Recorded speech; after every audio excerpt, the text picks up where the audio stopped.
شغلنا اليوم تغطية سقف لعدة غرف بالجرميد المعدن الكوري. طبعا أول شيء لفين العجان.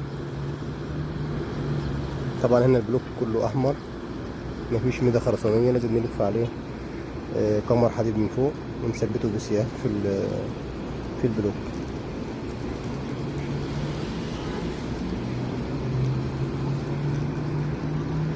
مع تغطية سقف أكرمكم الله حمامات، طبعا مع ديكور خارجي للإنارة. وبكده تم الانتهاء من فرش التيوبات 60-30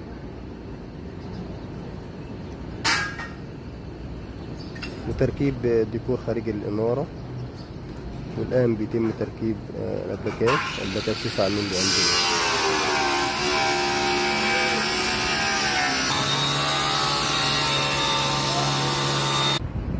كده تم الانتهاء من تركيب الأبلكاش 9 مللي أندونوسي.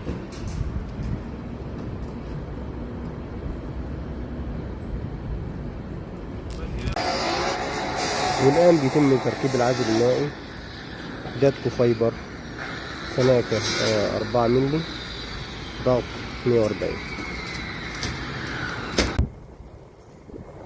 وكده تم الانتهاء من تركيب العازل المائي. والآن بيتم فرش التيوبات 30-15 للجرميد.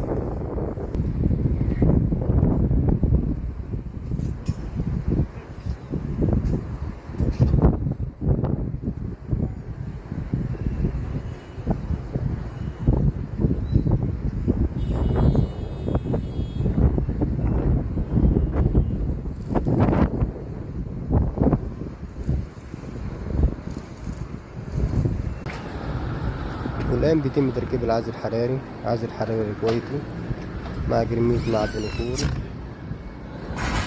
درجة أولى.